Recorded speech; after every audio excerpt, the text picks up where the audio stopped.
बिस्मिल्लाहिर्रहमानिर्रहीम। चलिए बेटा। अस्सलाम वालेकुम। वालेकुम अस्सलाम।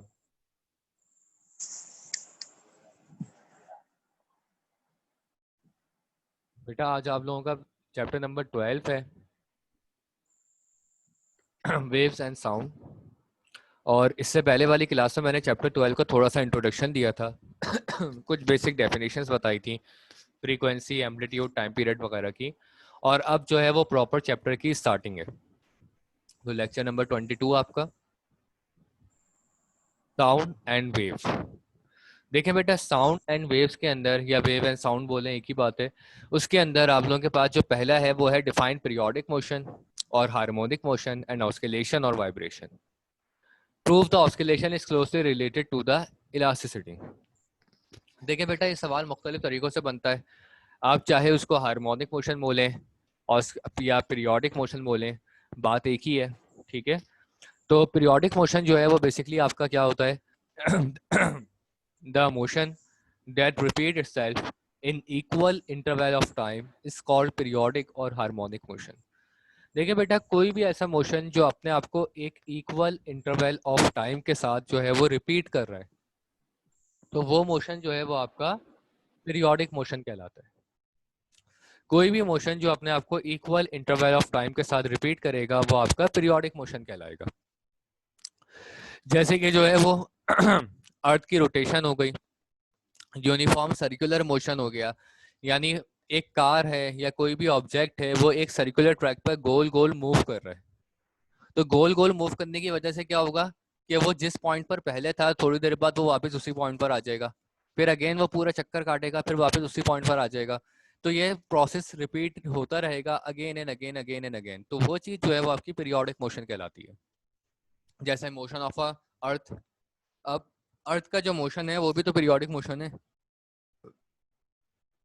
क्योंकि उसमें क्या होता है, आपकी अर्थ जो है एक फिक्स ऑर्बिट के अराउंड घूमती रहती है, रोटेट करती रहती है कंटिन्यूसली अगेन एंड अगेन।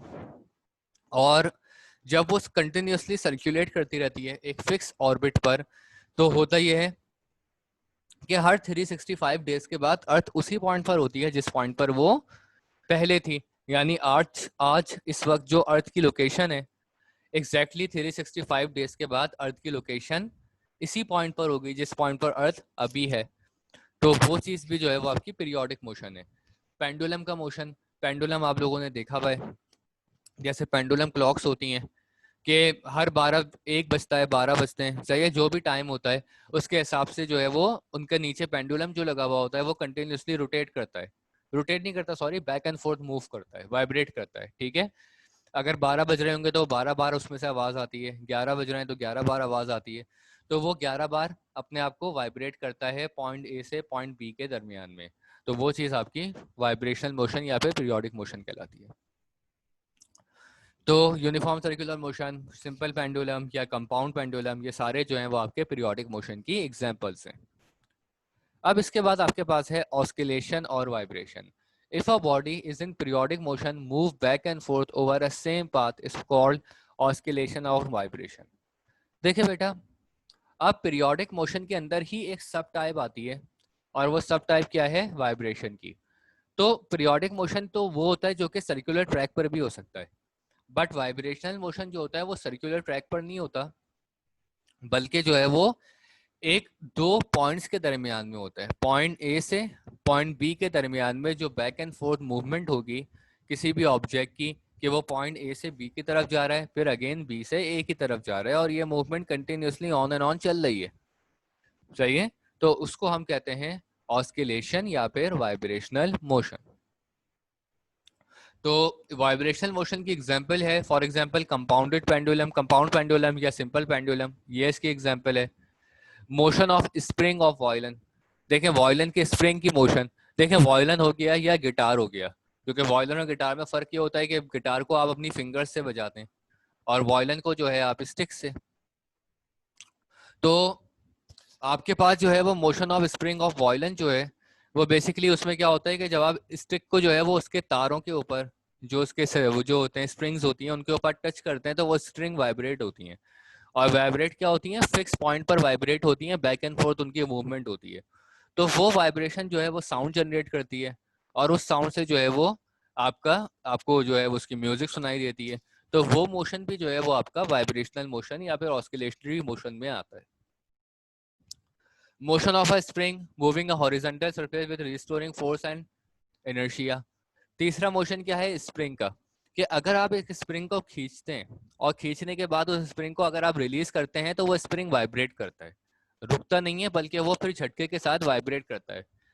तो वो चीज जो है वो भी आपका ऑस्किलेशन या वाइब्रेशनल मोशन में आता है।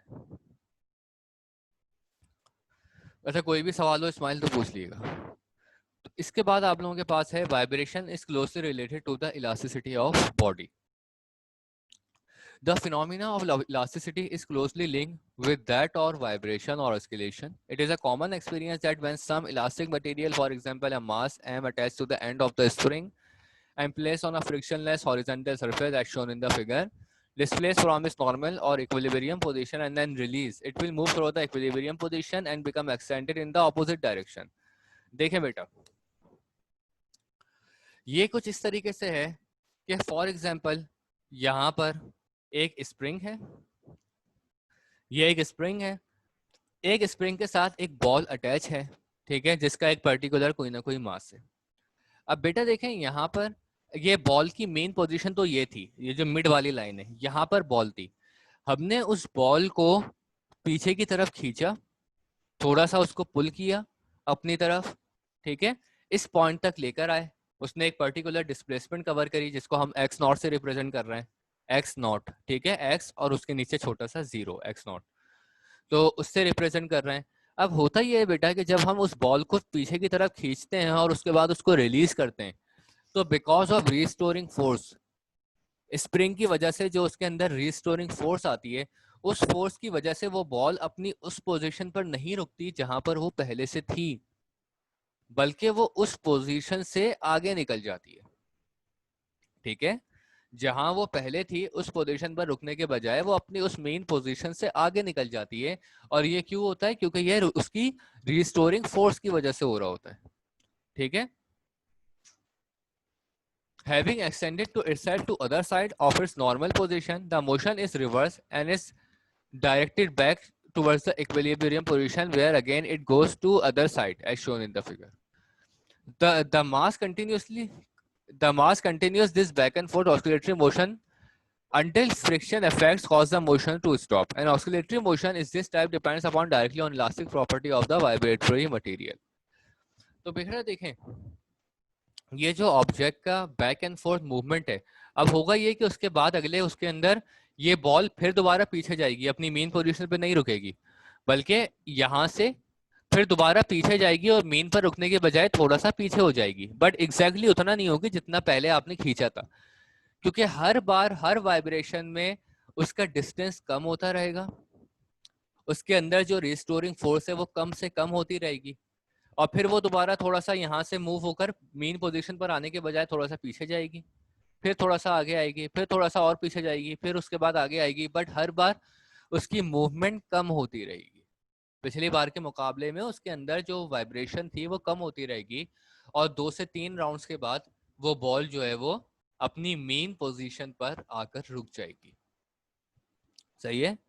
तो बेटा किसी भी वाइब्रेशनल मोशन में या हार्मोनिक मोशन की जो पहली कंडीशन होती है, वो कंडीशन ही ये होती है कि ऑब्जेक्ट का अपने मेन पोजीशन पर आके रुकना लाजमी है। अगर ऑब्जेक्ट आपके मेन पोजीशन पर आकर नहीं रुक रहा, तो वो इसका मतलब है कि हार्मोनिक मोशन नहीं है। तो वाइब्रेशनल मोशन में भी ऑब्जेक्ट का अपनी मेन पोजीशन पर आके रुकना लाजमी है। तो ऑब्जेक्ट यहाँ पर ये बॉल अपनी मेन पोजीशन पर आके रुक जाएगी जब उसकी रिस्टोरिंग फोर्स उसके अंदर पूरी तरह खत्म हो जाएगी। और ये जो रिस्टोरिंग फोर्स है उसको हम क्या कहेंगे? Elastic potential energy.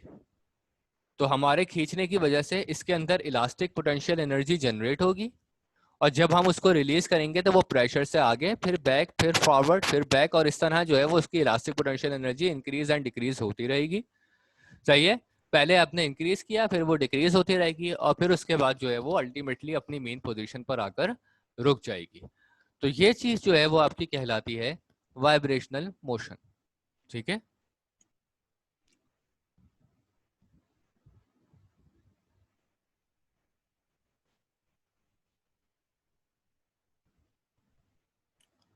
तो बेटा इसके अंदर सिंपल हार्मोनिक मोशन के अंदर अब जब आपका वाइब्रेशनल मोशन, अच्छा देखेंगे एक बात और कि वाइब्रेशनल मोशन जो है आपका वो ऑब्जेक्ट की इलास्टिसिटी पर भी डिपेंड करता है। वो ऑब्जेक्ट जिसके अंदर इलास्टिसिटी प्रॉपर्टी मौजूद होगी, इलास्टिक प्रॉपर्टी मौजूद होगी, सिर्फ वही ऑब्जेक्ट जो है वो वाइब्रेशनल मोशन रख सकता है। इसके अलावा कोई दूसरा ऑब्जेक्ट जो है वो वाइब्रेशनल मोशन नहीं रखता। सही है। तो वाइब्रेशनल मोशन के लिए ऑब्जेक्ट के अंदर इलास्टिसिटी होना जरूरी है। अगर इलास्टिसिटी नहीं है ऑब्जेक्ट के अंदर तो उसके अंदर वाइब्रेशनल मोशन भी जनरेट नहीं होगा, क्योंकि उसमें जो है वो खिंचाव होने की प्रॉपर्टी ही नहीं होगी। आप उसको खींचने की कोशिश करेंगे, उसमें इलास्टिसिटी नहीं होगी, तो ऑब्जेक्ट क्या हो जाएगा, ब्रेक हो जाएगा बीच में से। सही है। और अगर बीच में से ही ब्रेक हो गया तो फिर बॉल का मेन पोजीशन पर आने का सवाल ही नहीं है। ठीक है, क्योंकि वो तो ब्रेक हो चुका है स्प्रिंग उसका। तो इलास्टिसिटी होना जरूरी है। तो कोई भी वाइब्रेटरी मोशन जो है वो इस वजह से क्लोजली रिलेट करता है इलास्टिसिटी ऑफ बॉडी के ऊपर। जितनी अच्छी इलास्टिसिटी होगी और जितनी ज्यादा इलास्टिसिटी होगी वाइब्रेशनल मोशन उतना ही अच्छा होगा और उतना ही ज्यादा होगा। अब इसके अंदर आप लोगों के पास, अब आपके पास आता है सिंपल हार्मोनिक मोशन की definition. Simple harmonic motion is a vibrational motion, is a vibration और back and forth motion in which acceleration is directly proportional to the displacement and always directed towards the mean or equilibrium position। कि बेटा simple harmonic motion वो motion है जिसमें acceleration जो होती है वो आपकी डायरेक्टली प्रोपोर्शनल होती है डिस्प्लेसमेंट के, और उसकी डायरेक्शन ऑब्वियसली हमेशा मीन पोजीशन की तरफ होती है। तो इसको हम रिप्रेजेंट करते हैं a directly proportional to minus x. बेटा अब डायरेक्टली प्रोपोर्शनल टू डिस्प्लेसमेंट का मतलब क्या है कि जितना आप उसको खींचोगे उतनी ही ज्यादा उसमें एक्सेलरेशन जनरेट होगी। एक्सेलरेशन जनरेट का मतलब क्या है कि उतनी ही उसकी वेलोसिटी में चेंजेस आएंगी, और जितना उसकी वेलोसिटी में चेंज आएगा ऑब्वियसली उतना ही ज्यादा उसके अंदर एक्सेलरेशन जनरेट होगा, क्योंकि एक्सेलरेशन क्या है आपका rate of change of velocity. Velocity में आने वाले चेंज को हम एक्सेलरेशन कहते हैं। तो लिहाजा जितना आप उसको जो है वो खींचोगे उतना उसकी वेलोसिटी में चेंज आएगा और उतनी ही उसके अंदर एक्सेलरेशन जनरेट होगी। सही। और उसकी डायरेक्शन हमेशा मेन पोजीशन में होगी। तो और मेन पोजीशन मैंने आपको बताया था, मेन पोजीशन कौन सी पोजीशन होती है, ये बीच वाली पोजीशन, यानी वो अल्टीमेटली अपनी मेन पोजीशन पर आकर ही रुकेगा। अब a is directly proportional to minus x, कि एक्सेलरेशन आपकी प्रोपोर्शनल होगी किसके, डिस्प्लेसमेंट के, बट माइनस के साथ। अब माइनस का साइन क्यों आ रहा है, तो बेटा ये देखें कि आप उस बॉल को ऑपोजिट डायरेक्शन में खींच रहे हैं और फिर वो फॉरवर्ड डायरेक्शन में जा रही है। सही है। उसकी मूवमेंट जो है वो फॉरवर्ड डायरेक्शन में है और आपकी फोर्स जो है वो ऑपोजिट डायरेक्शन में। इस वजह से उसके ऊपर नेगेटिव साइन आएगा ऑपोजिट डायरेक्शन की वजह से। अगर आप उसको फॉरवर्ड डायरेक्शन में ही पुश करते तो उसके साथ पॉजिटिव साइन, नेगेटिव साइन नहीं आता। क्योंकि हम लोग किसी भी ऑब्जेक्ट को नेगेटिव डायरेक्शन में पैक कर रहे हैं तो उसके साथ इसीलिए साइन भी जो है वो पॉजिटिव आएगा, सॉरी नेगेटिव आएगा, क्योंकि हम उसको क्योंकि बैकवर्ड डायरेक्शन में कर रहे हैं तो इस वजह से उसके साथ जो साइन होगा वो भी नेगेटिव होगा। तो इस वजह से acceleration is directly proportional to minus S हो जाएगा। और यहाँ पर वही बता रहे हैं कि negative sign shows that the acceleration is directed towards the mean position. कि नेगेटिव ये साइन ये बता रहा है कि एक्सेलरेशन डायरेक्टेड है मेन पोजीशन की तरफ, या और आसानी के लिए ये समझ लें कि क्योंकि आपकी फोर्स जो है वो बैकवर्ड डायरेक्शन में है इस वजह से आपका नेगेटिव साइन रिप्रेजेंट हो रहा है। अब इसके बाद आप लोगों के पास है condition for simple harmonic motion, कि कोई भी जो सिंपल हार्मोनिक मोशन एग्जिस्ट करता है तो वो किन किन लॉस को ओबे करना चाहिए, किन किन लॉस के हिसाब से सिंपल हार्मोनिक मोशन होना चाहिए। तो following are the condition for simple harmonic motion, the body must act upon by some restoring force. के पहली बात तो सिंपल हार्मोनिक मोशन के लिए कि बॉडी के अंदर रिस्टोरिंग फोर्स होना जरूरी है। अगर रिस्टोरिंग फोर्स नहीं होगी तो क्या होगा बेटा, अगर रिस्टोरिंग फोर्स नहीं होगी तो आप उस बॉल को पीछे की तरफ खींचोगे और जब रिलीज करोगे तो वो आगे जाएगी ही नहीं, क्योंकि उसके अंदर किसी भी किस्म की रिस्टोरिंग फोर्स ही नहीं है। ये तो बिल्कुल ऐसा ही है कि आपने एक गिलास को अपनी तरफ किया, जो है वो अपनी तरफ कर लिया, एक गिलास रखा हुआ है टेबल की तरफ, आपने उसको अपनी तरफ कर लिया। अब जब आप उस गिलास को छोड़ोगे तो वो गिलास वापस अपनी जगह पे तो नहीं जाएगा ना, क्योंकि उसके अंदर कोई स्प्रिंग तो है नहीं, तो वो अपनी जगह पर फिक्स रहेगा। ठीक है, जहां आपने उसकी पोजीशन को चेंज किया है वो वहीं रहेगा, अपनी पोजीशन को चेंज नहीं करेगा। तो इसका मतलब है कि उसमें सिंपल हार्मोनिक मोशन नहीं हो रहा। सिंपल हार्मोनिक मोशन के लिए कोई ऐसी रिस्टोरिंग फोर्स होना जरूरी है जिसकी वजह से ऑब्जेक्ट वापस अल्टीमेटली अपनी ओरिजिनल पोजीशन पर चला जाए। सही। The body must have inertia, body के अंदर कुछ ना कुछ इनर्शिया होना चाहिए। सही है। और लॉ ऑफ इनर्शिया आपको बताया था, वही जो Newton first law of motion है। तो बॉडी के अंदर अपना कोई ना कोई इनर्शिया, कोई ना कोई वेट और मास वगैरह उसके अंदर मौजूद होना चाहिए ताकि वो सिंपल हार्मोनिक मोशन को पोजेस करे, सिंपल हार्मोनिक मोशन जो है वो उसके अंदर मौजूद रहे।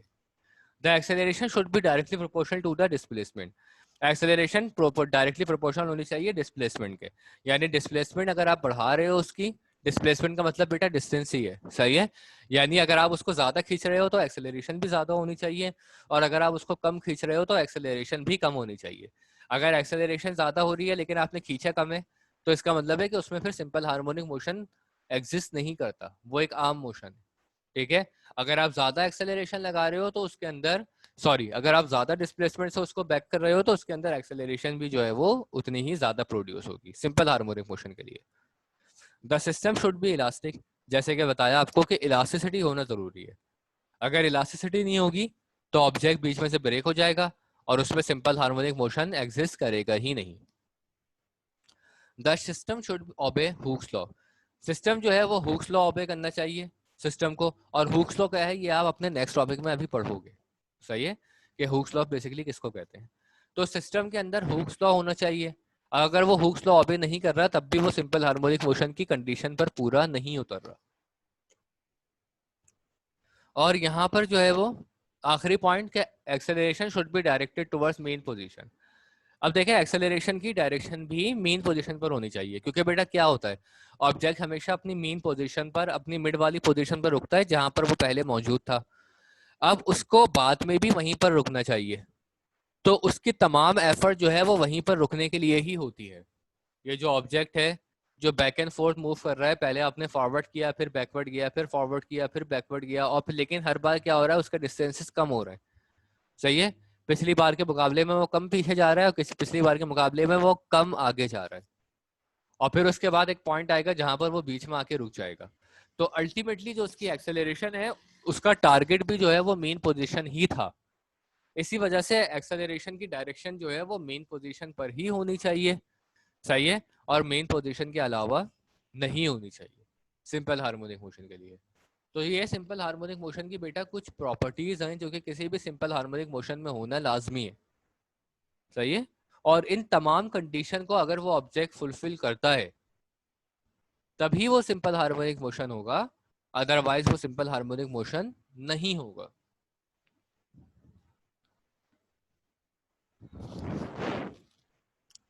अब बेटा ये बड़ा इंपॉर्टेंट सवाल है इसके अंदर कि सिंपल हार्मोनिक मोशन का जो है आपके पास आता है टॉपिक, और वो सवाल अलग अलग तरीकों से बनकर आ सकता है,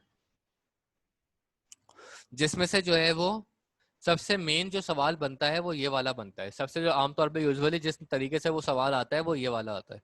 वरना अदरवाइज अगर इस तरीके से लिख कर दिया हुआ है, इस तरीके से लिख कर दिया हुआ है, या इस तरह से दिया हुआ है, तब भी जो है वो आपको यही आंसर लिखना है। तो write some example of simple harmonic motion, इस तरीके से बनता है कि सिंपल हार्मोनिक मोशन की कोई एग्जांपल लिखें, या prove that the motion of a spring place on an ideal smooth surface with a mass of on its free and execute simple harmonic motion, या prove that the vibratory motion of a mass attached to the spring is simple harmonic motion। या किसी भी spring के साथ अगर कोई object attach हुआ हुआ है तो उसके दरमियान जो वाइब्रेटरी मोशन जनरेट हो रहा है वो motion basically simple harmonic motion ही है। इस बात को आपको प्रूफ करके बताना है। तो explain simple harmonic motion with the help of simple pendulum, या फिर एक तरीके से ये भी बनता है कि सिंपल हार्मोनिक मोशन को आप सिंपल पेंडुलम के जरिए से एक्सप्लेन करो। ठीक है। देखो पेंडुलम वाला तो इसमें नहीं आएगा ऑब्वियसली, क्योंकि जो है वो सिंपल, ये पेंडुलम नहीं है, ये तो आपका स्प्रिंग है। सिंपल हार्मोनिक बेटा मोशन बेटा दो तरह के ऑब्जेक्ट्स में हो रहा होता है जो आप लोग पढ़ोगे। वैसे तो बहुत सारे ऑब्जेक्ट में होता है सिंपल हार्मोनिक मोशन, बट आप जो दो मेन ऑब्जेक्ट्स को पढ़ोगे जिनमें सिंपल हार्मोनिक मोशन एग्जिस्ट करता है वो ऑब्जेक्ट कौन कौन से हैं। पहला है आपका सिंपल पेंडुलम और दूसरा है आपका इस स्प्रिंग। ठीक है। The first one is simple pendulum and the second one is spring. ठीक है। अभी आप लोग पढ़ रहे हैं स्प्रिंग के अंदर सिंपल हार्मोनिक मोशन का। तो example of simple harmonic motion, अच्छा, एग्जाम्पल तो आपको पहले भी दी हुई है, पेंडुलम का, स्विंग का मोशन चाहिए, स्प्रिंग का मोशन, सारे सिंपल हैं, हार्मोनिक मोशन है। अब SHM यानी सिंपल हार्मोनिक मोशन को प्रूव करके बताना है स्प्रिंग के साथ, तो वो बेसिकली जो है उसका प्रूफ आप किस तरीके से करोगे, ये छोटी सी डेरिवेशन टाइप है, सही है, ये आपका एक तरह से समझ लो डेरिवेशन ही है। तो consider a mass m attach to the one end of the spring and place on a horizontal surface as shown in the figure. सबसे पहले तो आप लोगों के पास एक मास है m, जो कि एक स्प्रिंग के साथ अटैच है और वो एक हॉरिजेंटल सरफेस पे रखा हुआ है।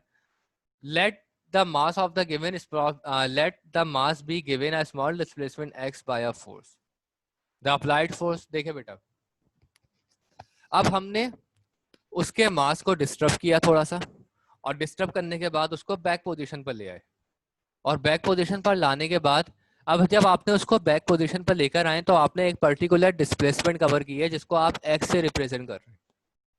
आपने एक पर्टिकुलर डिस्प्लेसमेंट कवर की जिसको आपने x से रिप्रेजेंट किया और एक पर्टिकुलर फोर्स लगाई, और फोर्स जो थी वो डायरेक्टली प्रोपोर्शनल थी डिस्प्लेसमेंट के। डायरेक्टली प्रोपोर्शनल किस तरह से थी कि जितनी आप फोर्स लगाओगे उतनी ही उसमें डिस्प्लेसमेंट जनरेट होगी। तो आपकी फोर्स जितनी ज्यादा होगी डिस्प्लेसमेंट उतनी ही ज्यादा होगी, और आप जितनी कम फोर्स लगाओगे डिस्प्लेसमेंट उतनी ही कम होगी। लाजमी बात है कि अगर आप उसको कम खींच रहे हो, कम ताकत लगा रहे हो, तो ये पीछे भी कम आएगा, और जब वो पीछे कम आएगा तो इसका मतलब डिस्प्लेसमेंट भी ज्यादा कम होगी। और अगर आप उसके ऊपर जो है वो ज्यादा फोर्स लगा रहे हो तो वो पीछे ज्यादा आएगा, और जब वो पीछे ज्यादा आएगा तो इसका मतलब है कि उसमें डिस्प्लेसमेंट भी जो है वो ज्यादा होगी। तो हम यहाँ पर F is proportional to x कह सकते हैं, और F बराबर हो जाएगा इज इक्वल टू kx, और जो k है आपका वो बेसिकली आपका कांस्टेंट ऑफ प्रोपोर्शनैलिटी है, ठीक है। k is basically an constant of proportionality.